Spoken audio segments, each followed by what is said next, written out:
नमस्कार दोस्तों, plus point के यूट्यूब के वीडियोस में आपका स्वागत है। दोस्तों मेरा नाम है निकेत शाह। दोस्तों आज का ये वीडियो काफ़ी इंटरेस्टिंग है क्योंकि आपने कभी ना कभी तो सोचा रहेगा कि हमारे जो घर के इक्विपमेंट्स है जैसे कि लाइट, एसी, टीवी, फ्रिज जो भी रहेगा, ठीक है, हम लोग उसको कनेक्शन फेज और न्यूट्रल पे ही क्यों देते हैं? क्या हम लोग उसको फेज और अर्थ के अंदर ऐसा कनेक्शन नहीं दे सकते? जैसे मैंने यहाँ पे डायग्राम में बताया वैसा यहाँ से देखो, एक वायर मैंने फेज में लगा दिया, एक वायर में अर्थ में लगा दिया। तो क्या ऐसा चल सकता है न्यूट्रल के जगह मैं अर्थ लगाऊं तो क्या मेरा इक्विपमेंट अच्छी तरह से चलेगा? मेरे इक्विपमेंट में कोई प्रॉब्लम तो नहीं होगा ना? और सेफ्टी का कोई कंसर्न रहेगा क्या अगर मैं इस टाइप में कनेक्शन करूंगा? तो ये सारी चीजें लगाना चाहिए या नहीं लगाना चाहिए, एडवांटेज डिसएडवांटेज सारी चीजें मैं आज को इस वीडियो में आपको एकदम डिटेल में टेक्निकल स्पेसिफिकेशन के साथ में बताने वाला हूं। तो याद रखिएगा, वीडियो अगर पसंद आता ना दोस्तों के साथ में जरूर शेयर कीजिए, और अगर आप नए हैं चैनल के ऊपर तो सब्सक्राइब का बटन दबा के बेल का आइकन दबा दीजिए। ठीक है, तो चलिए वीडियो की शुरुआत कर लेते हैं। जैसे कि मैंने बताया कि नॉर्मली हमारा जो घर का कनेक्शन रहता है ना, वो कुछ इस प्रकार से रहता है कि मान लो ये हमारा इलेक्ट्रिकल बोर्ड है और ये छोटे मोटे लोड का यहाँ पे मैंने बताया एग्जांपल, जैसे कि हो गया पंखा या समझो लाइट है, मैंने एग्जांपल के लिए यहाँ पे बल्ब लिया है। तो आमतौर पे ये इसको दो वायर का कनेक्शन लगता है, बराबर, बल्ब को दो वायर का कनेक्शन लगेगा। तो दो वायर में एक रहता है फेज और एक रहता है न्यूट्रल। अब ये फेज और न्यूट्रल का काम क्या रहता है? तो फेज में से सप्लाई अंदर की तरफ जा रहा है। ओके, फेज में से क्या होगा? सप्लाई अंदर की तरफ बल्ब की तरफ जाएगा। बल्ब में से गुजरने के बाद उसको एक रिटर्न पाथ चाहिए, इस करंट को बाहर निकलने का एक रास्ता चाहिए। तो वो न्यूट्रल के जरिए रास्ता है बाहर निकलने का। ठीक है, उसको हम बोलते हैं रिटर्न पाथ। क्या बोलते हैं? जब भी न्यूट्रल के जरिए बाहर निकलता है करंट, उसको हम लोग क्या बोलेंगे? रिटर्न पाथ उसको चाहिए रहता है। अगर इस तरीके से काम कर रहा है तो आपका इक्विपमेंट अच्छी तरह से चलेगा, जो आज की तारीख में चल भी रहा है आपके घर पे। ठीक है, अगर मान लो कि कोई बड़ा लोड है, ये तो चलो मैंने एक छोटे लोड की बात की, बड़ा लोड जैसे कि समझो एक फ्रीज है, ये एयर कंडीशन है, आपने देखा रहेगा अक्सर उसमें तीन वायर रहता है। ठीक है, तो ये तीन वायर कैसे काम करते हैं उसको भी जरा समझ लेते हैं। तो पहले दो वायर फेज और न्यूट्रल वो तो समझ में आ गया, और तीसरा वायर रहता है अर्थिंग का। ओके, फेज और न्यूट्रल का वायर का क्या काम था? फेज में से सप्लाई अंदर जाएगा, न्यूट्रल में से बाहर निकलेगा, क्योंकि रिटर्न पाथ है। तो ये इसका क्या काम है? ये अर्थिंग वायर का क्या काम है कि अगर मान लो कि आपके इक्विपमेंट में कोई भी दिक्कत होती है, कोई भी प्रॉब्लम होता है, तो उस प्रॉब्लम के लिए जो लीकेज करंट रहता है, उस प्रॉब्लम के दरमियान जो करंट बनता है या बाहर निकलता है, वो लीकेज के जरिए बाहर निकल जाएगा अर्थिंग के अंदर से। ठीक है, क्यों निकलता है? ये आपकी सेफ्टी के लिए रहता है। गलती से आपने समझो इसको हाथ लगा दिया और अर्थिंग नहीं रहेगा तो आपको बहुत अच्छा खासा झटका लगेगा। उस झटके से बचाने के लिए लीकेज करंट के जरिए, अर्थिंग के जरिए करंट बाहर निकल जाएगा। ठीक है, तो इस तरीके से बेसिकली ये तीन वायर का काम होता है। अभी हमारा सवाल क्या था कि भाई चलो ठीक है, न्यूट्रल की जगह पे मैं अगर अर्थ का इस्तेमाल करता हूं तो क्या होगा? तो सबसे पहले उसके लिए आपको कुछ चीजें जानना जरूरी है। अगर आपको इक्विपमेंट प्रॉपरली चलाना है ना, आपके घर के जितने भी लोड इक्विपमेंट्स है, होम अप्लायंसेस है, सारे के सारे अच्छी तरह से चलाना है, तो दो चीजें आपको ध्यान में रखनी है। एक रहता है पोटेंशियल डिफरेंस होना चाहिए, और दूसरा होता है क्लोज लूप होना चाहिए। क्या होना चाहिए? पोटेंशियल लूप और क्लोज लूप होना चाहिए। पोटेंशियल डिफरेंस और क्लोज लूप होना चाहिए। जब भी अगर आप ये देखिए, मैंने क्या बताया कि न्यूट्रल के पे अर्थ का इस्तेमाल करते हैं, तो ये दो चीजें ध्यान में रखिए। ठीक है, चलिए इसको एक एक करके समझ लेते हैं। पहले पोटेंशियल डिफरेंस को समझते हैं। पोटेंशियल डिफरेंस को समझने के लिए मैंने एक एग्जांपल दिया है, पानी का टंकी है जिसमें पूरा पानी भरा हुआ है। ठीक है, अगर मान लो कि पानी की टंकी और एक में लेता हूं और बीच में इस तरह से जोड़ देता हूं, तो क्या होगा? ये पानी जो है नीचे धीरे धीरे धीरे इधर से इधर बहना चालू कर देगा और यहां पे जाने की शुरुआत हो जाएगी। बराबर है ना? ये अगर बीच में से जोड़ेंगे नीचे से तो पानी इधर से खाली होते जाएगा और वो इधर भरते जाएगा। ठीक है, एक लेवल ऐसा जाएगा जहां पे पानी इक्वल हो गया दोनों जगह पे, वहां पे स्टॉप हो जाएगा, फिर पानी आगे नहीं बढ़ेगा। इसको हम बोलते हैं पोटेंशियल डिफरेंस, यानी कि जहां पे कम है उसको प्रॉपर करके एक लेवल में लाने का काम करेगा, उसको हम बोलते हैं पोटेंशियल डिफरेंस। ठीक है, तो हर एक इलेक्ट्रिकल इक्विपमेंट में पोटेंशियल डिफरेंस होना चाहिए। चलो एग्जांपल के जरिए समझते हैं। मान लो ये आपका इलेक्ट्रिकल सॉकेट है।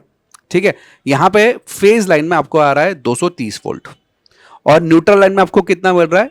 0 वोल्ट। यानी कि यहां पे ये जो है टाकी, ये है 230 वोल्ट, ये 0 वोल्ट की टाकी है। ठीक है, ये हमारी भरी हुई टाकी है, ये खाली टाकी है। अगर इसके बीच में मैं लोड को लगाता हूं तो क्या होगा?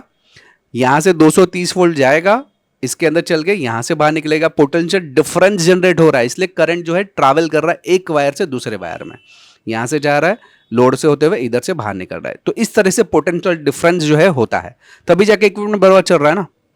यही चीज के लिए अगर मैं मान लो कि ये जो न्यूट्रल का वायर है उसको निकाल देता हूं, उसको मैं अर्थ के ऊपर लगा देता हूं, तो क्या होगा? याद रखें कि ये भी यहां पे भी आपको 0 वोल्ट ही है अर्थ के अंदर भी, तो यहां पे भी एक पोटेंशियल डिफरेंस बन रहा है आपके अंदर। तो दोस्तों यहां पे भी आपका इक्विपमेंट प्रॉपर्ली काम करेगा, समझ मेरी बात, करेगा। लेकिन आप आगे भी सुनिए, करने के लिए करना करेगा तो मैंने बोल दिया, लेकिन उसके जो डिसएडवांटेजेस है वो भी सुन लीजिए पहले, ठीक है। तो यहाँ पे क्या हो गया, मेरा पोटेंशियल डिफरेंस है ये दोनों के बीच में, क्योंकि यहाँ पे भी 0 वोल्ट है और यहाँ पे 230 वोल्ट है। मैंने लोड पे कनेक्ट किया, यहाँ से करंट जाएगा, यहाँ पे चलेगा और यहाँ से बाहर निकल जाएगा। पोटेंशियल डिफरेंस मिल रहा है, मेरा बल्ब भी चल रहा है बहुत अच्छी तरह से, कोई दिक्कत नहीं। दूसरी चीज मैंने क्या बताई थी, क्लोज लूप होना चाहिए, ठीक है। क्लोज लूप का मतलब क्या, अभी वो समझ लेते हैं।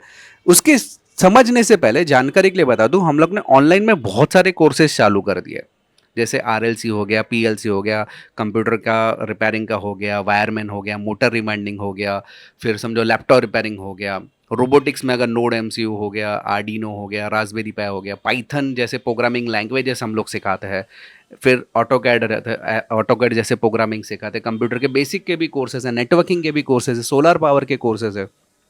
तो कुल मिला के 58 से ज़्यादा कोर्सेस है। अगर आपको ये कोर्सेस करना है ना, तो हमारा एप्लीकेशन है प्लस पॉइंट ट्रेनिंग नाम का, ये आपको गूगल प्ले स्टोर पे मिल जाएगा। अधिक जानकारी के लिए मेरा व्हाट्सअप नंबर है, इस पर मुझे केवल हाई का मैसेज डाल दिए तो मैं सारी जानकारी आपको व्हाट्सअप के माध्यम से भिजवा दूंगा, ठीक है।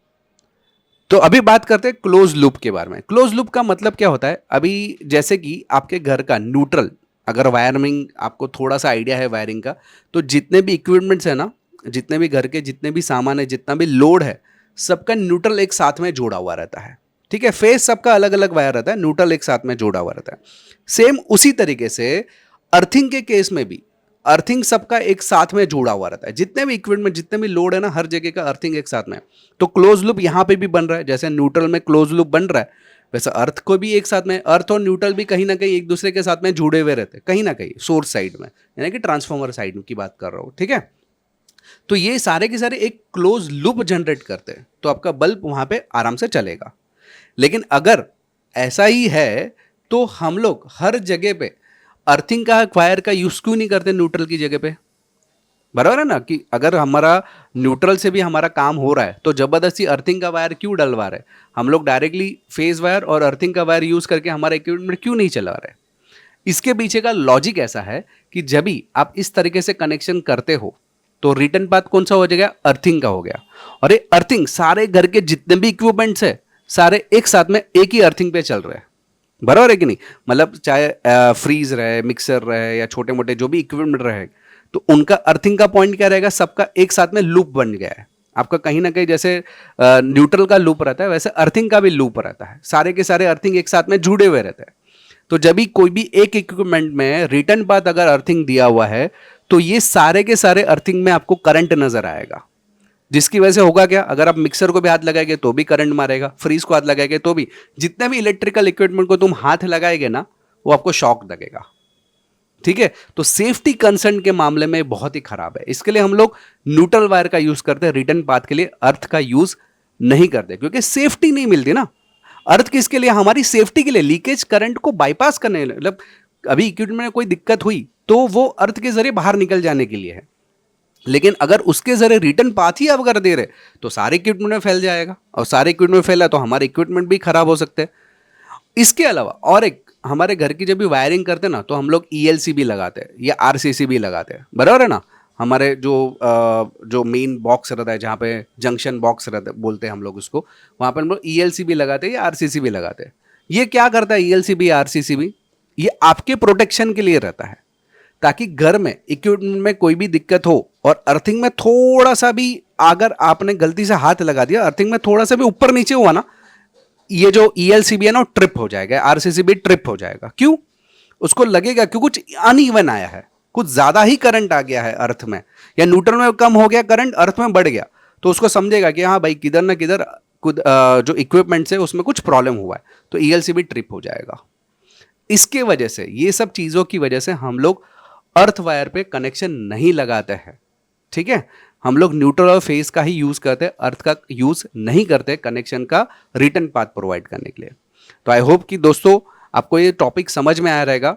याद रखिएगा, अगर फेज वायर है और न्यूट्रल वायर है तो फेज और न्यूट्रल पे ही लगाइए, न्यूट्रल की जगह पे अर्थ का इस्तेमाल नहीं करिए, सेफ्टी के मामले में बहुत ही बेकार है। रिटर्न पाथ भी आपका अर्थ से हो जाएगा तो इक्विपमेंट भी प्रॉब्लम आ सकता है। तो याद रखिएगा, अगर आपको ऑनलाइन कोर्सेज करना है हमारे, तो हमारा एप्लीकेशन है प्लस पॉइंट ट्रेनिंग नाम का, गूगल प्ले स्टोर पर मिल जाएगा। अधिक जानकारी के लिए मेरा व्हाट्सअप नंबर है, उस पर मुझे केवल हाई का मैसेज डाल दिए तो मैं सारी जानकारी आपको व्हाट्सअप के माध्यम से भिजवा दूंगा। दोस्तों, अगर आप नए हैं चैनल के ऊपर तो सब्सक्राइब का बटन दबा के बेल का आइकॉन दबा दीजिए, ताकि मेरे जो भी नए वीडियोज आएगा उसको नोटिफिकेशन आपको जल्द से जल्द मिल जाए। चलिए, इस वीडियो में इतना ही। Thanks for listening.